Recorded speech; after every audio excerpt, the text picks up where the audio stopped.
Alhamdulillahilladzi hadana lihadza wa ma kunna linahtadiya laula an hadanallah. Laqad ja'at rusulu rabbina bil haqq wa nudu an tilkumul janna uristumuha bima kuntum ta'malun. Asyhadu an la ilaha illallah wahdahu la syarikalah wa asyhadu anna Muhammadan abduhu wa rasuluh. Allahumma shalli wa sallim ala Muhammad wa ala alihi wa ashabihi wa man tabi'ahum bi ihsan ila yaumiddin.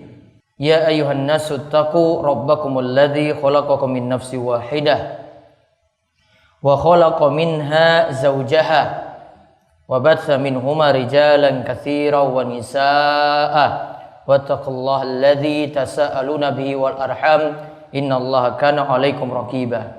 Allahumma alimna ma yanfa'una wanfa'na bima 'allamtana wa zidna ilma wa arinal haqqa haqqan warzuqna ittiba'ah wa arinal batila batila warzuqna ijtinabah. Amma ba'du, ma'asyiral muslimin rahimani wa rahimakumullah, jamaah salat Jumat Masjid Jami' Al-Adha Darus Sholihin yang mugi-mugi senantiasa dirahmati dan diberkahi oleh Allah Subhanahu wa taala. Di kesempatan Jumat kali ini, Jumat Kliwon 3 Muharram 3 saking bulan Suro 1439 Hijriah. Allah Subhanahu wa taala telah memberikan kita berbagai macam nikmatnya. Nikmat sehat, nikmat umur panjang. Dan kali ini kita berada di awal tahun 1439 Hijriah saking bulan Suro tadi. Ini adalah bulan yang mulia, yang patut kita syukuri kita berada pada bulan yang mulia ini, dan rasa syukur kita mestinya kita gunakan untuk terus meningkatkan ketakwaan dan ibadah kita pada Allah Subhanahu wa taala. Dan perlu dipahami, bulan Muharram atau bulan Suro ini disebut oleh Nabi sallallahu alaihi wasallam sebagai syahrullah, sebagai bulan Allah. Dan menurut keyakinan agama Islam, bulan ini bukanlah bulan sial atau bulan bencana, sehingga tak perlu khawatir dengan melakukan hajatan di bulan ini, baik hajatan manten maupun hajatan pindah rumah ataupun hajatan-hajatan yang lainnya. Dan tidak perlu juga kita mengkhususkan ritual-ritual khusus yang ini tidak termasuk dalam ajaran agama kita sekalian, yaitu untuk menjamasi senjata, keris, mustika, batu akik dan senjata lainnya. Karena ini semua tidak ada tuntunan dari baginda Nabi kita Muhammad sallallahu alaihi wasallam. Mugi-mugi Allah Subhanahu wa taala memberikan kita taufik dan hidayah untuk dijauhkan dari perbuatan syirik, dijauhkan dari dosa besar, dan dijauhkan dari setiap amalan yang tidak ada tuntunannya. Selawat dan salam semoga tercurah kepada junjungan kita Nabi besar Nabi Agung Muhammad sallallahu alaihi wasallam, kepada para sahabat, para tabi'in, para ulama yang telah memberikan contoh yang baik pada kita untuk beragama. Ma'asyiral muslimin rahimani wa rahimakumullah.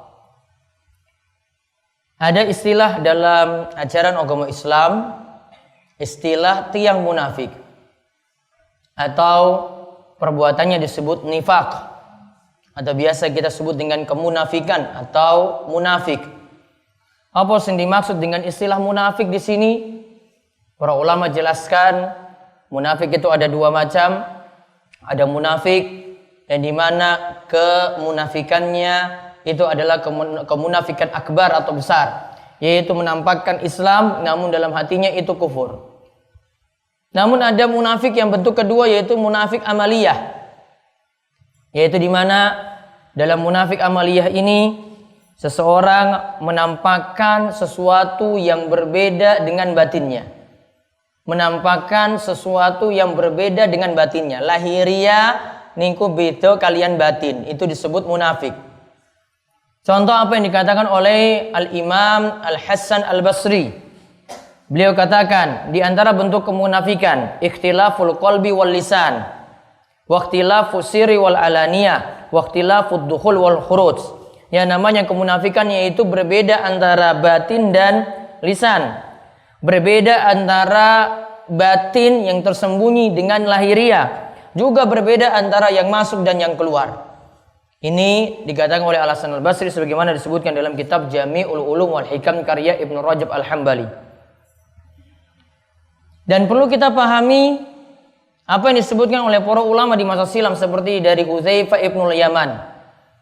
Ia telah menerangkan bahwasanya munafik di zaman ini, termasuk di tahun 2017 ini, lebih parah daripada kemunafikan yang terjadi di masa baginda Nabi kita Muhammad sallallahu alaihi wasallam. Kata beliau, kanu yauma idzin yaktumunahu wa hum al-yaum yuzhirunahu.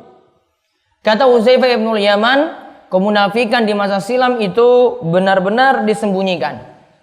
Namun untuk zaman ini, di zaman canggih serba maju saat ini, yang namanya kemunafikan itu benar-benar ditampakkan. Bahkan orang senang dengan istilah munafik.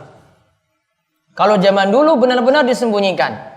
Namun untuk saat ini yang namanya munafik itu malah ditampakkan. Orang senang dan ada yang bangga dengan kemunafikannya.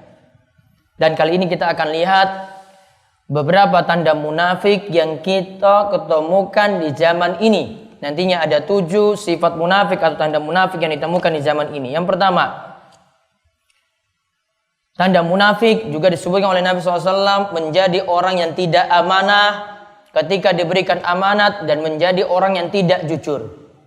Tidak amanah dan tidak jujur itu adalah di antara tanda munafik. Kata Nabi SAW dalam hadis Abu Hurairah diriwayatkan oleh Imam Muslim, min alamatil munafiki salasatun. Di antara tanda munafik wonten 3. Yaitu apa? Idza haddasa kadzaba wa idza wa'ada akhlafa wa idza tumina khan. Jika berbicara dia itu dusta, jika dia buat janji dia ingkari, dan jika diberi amanat dia itu khianat. Maka tanda munafik yang disebutkan di sini, diberikan amanat apapun itu dia khianat. Kadang ada yang membawa kabur uang, dititipkan uang menjadi bendahara, tidak menjalankan dengan semestinya amanat yang diberikan. Atau untuk urusan membuat janji dia tidak jujur. Dalam berbicara juga dia biasanya bohong. Dalam berdagang menawarkan barang dagangan untuk laris, maka dia membuat kebohongan pada langganan-langganan yang dia miliki atau konsumen yang dia miliki. Kemudian yang kedua, tanda munafik lagi adalah malas-malasan ibadah.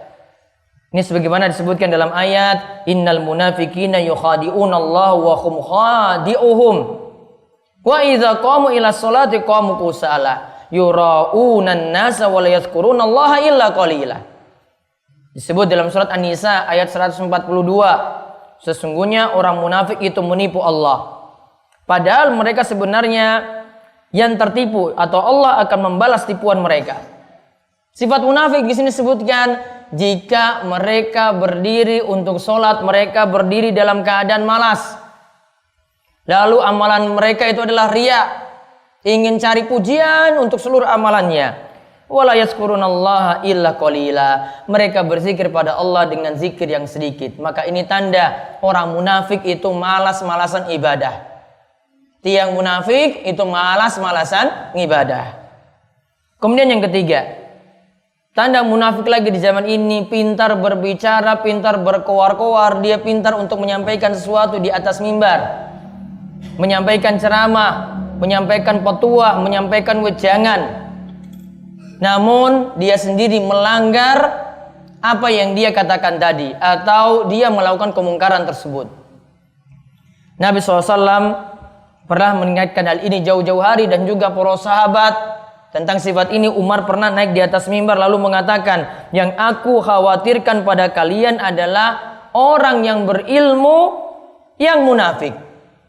Para sahabat lantas bertanya, wahai Rasulullah, bagaimana bisa ada orang yang berilmu namun munafik? Umar menjawab, yatakallamu. Ketika itu para sahabat bertanya kepada Umar, bagaimana bisa ada orang yang berilmu namun munafik? Umar menjawab, ia berkata dengan bijak, dengan penuh hikmah, namun dia melanggar sendiri apa yang ia katakan. Dia berkata pintar ngomong, ngomongnya santun, ngomongnya bijak, ngomongnya berkoar-koar, pintar berorasi. Jadi seorang orator, namun dari sisi pengamalan nol, dan dia melanggar apa yang dia itu utarakan. Kemudian yang keempat, di luar terlihat khusyuk, namun batin tidak khusyuk. Di luar itu kelihatan seperti orang yang soleh, namun batinnya tidak soleh. Di luar kelihatan orang yang konsen untuk menjalankan sholat, namun dalam batinnya itu tidak. Dikatakan oleh sebagian salaf, khusyu'un nifaki antarul jasada khasyian wal qalbu laysa bi khasyiin. Dikatakan oleh para ulama, khusyuknya tiang munafik itu jasadnya terlihat khusyuk, namun batinnya tidak khusyuk. Jasadnya, lahirianya khusyuk, namun batinnya itu tidak khusyuk. Kemudian tanda yang kelima, mengaku beriman namun tidak punya amalan sama sekali. Hudzaifah pernah ditanya apa itu munafik. Sahabat Hudzaifah itu pernah ditanya apa itu munafik. Kemudian Hudzaifah menjawab, alladzi yasiful iman wa la ya'malu bih. Alladzi yasiful iman wa la ya'malu bih, yaitu orang yang ngaku beriman namun amalannya kosong blong. Mengaku sebagai seorang muslim namun tidak punya amalan sama sekali. Kemudian yang keenam, tanda munafik adalah lagi disebutkan oleh para ulama, pria yang enggan sholat berjamaah di masjid. Pria yang enggan malas-malasan berjamaah di masjid. Ibnu Mas'ud mengatakan, yaitu para sahabat mengatakan seperti ini pula, aku telah melihat bahwa orang yang meninggalkan sholat berjamaah, mereka itu adalah munafik, di mana ia adalah munafik tulen. Dikatakan ma'lumun nifaq, mereka itu adalah munafik tulen. Walaqad kana ar-rajul yu'ta bihi yuhada bainar rajulaini hatta yuqama fis shaf. Dan kita lihat bahwasanya ada orang yang terpaksa datang berjamaah sampai dibopong oleh temannya masuk di dalam shaf, mati-matian untuk mengerjakan sholat berjamaah. Namun orang saat ini untuk datang ke masjid malas-malasan, apalagi seorang pria, kalau malas-malasan seperti ini tadi disebutkan oleh Ibnu Mas'ud sebagai orang munafik. Juga dikatakan oleh Ibrahim An-Nakhai, kafa ilaman 'alan nifaq ayakuna ar-rajul jarul masjid la yurafi.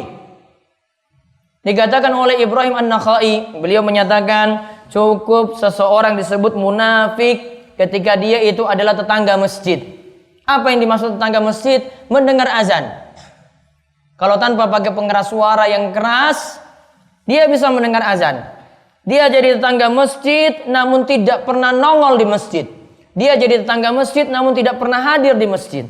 Kemudian yang terakhir, yang ketujuh, di antara tanda munafik lagi adalah malas merutinkan sholat subuh dan ngisa. Malas untuk menjaga sholat subuh dan ngisa. Disebutkan oleh Abu Hurairah, ia berkata bahwasanya Rasulullah SAW itu bersabda, laisa sholatu asqala 'alal munafiqin min sholatil fajr wal isya. Tidak ada sholat yang lebih berat bagi tiang munafik selain sholat subuh dan sholat isya. Andai saja orang-orang itu tahu bagaimana keutamaan yang besar dari sholat subuh dan sholat isya tadi, la atauhuma walau habwa, tentu mereka akan mendatanginya walaupun itu dalam keadaan merangkak. Dikatakan juga oleh Abdullah bin Umar, kunna idza fakadna al-insan fi sholatil isya al-akhirah was subh as-sa'na bihi dzan. Ibnu Umar menyatakan, kalau kami itu melihat ada yang luput saking sholat ngisa, tidak hadir sholat ngisa dan tidak hadir sholat subuh, maka kami sudah suuzon pada orang itu. Kami sudah berprasangka jelek pada orang itu. Masa sholat subuh dan sholat ngisa aja tidak hadir di masjid. Demikian khutbah pertama ini. Aqulu qouli hadza wastaghfirullah li wa lakum wa lisa'il muslimin innahu was-sami'ul alim.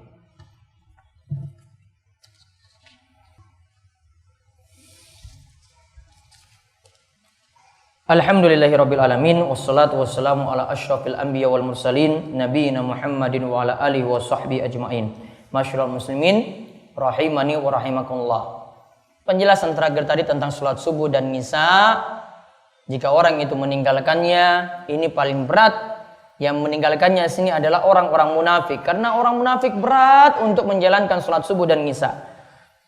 Apa yang dimaksudkan kenapa sampai salat subuh itu berat bagi tiang munafik? Syekh Muhammad bin Shalih Al-Utsaimin menerangkan, menghadiri dua sholat itu terasa berat karena mereka tidak memamerkan amalan mereka. Orang munafik itu tidak memamerkan amalan mereka saat malam hari, saat keadaan gelap tadi, karena tidak terlihat.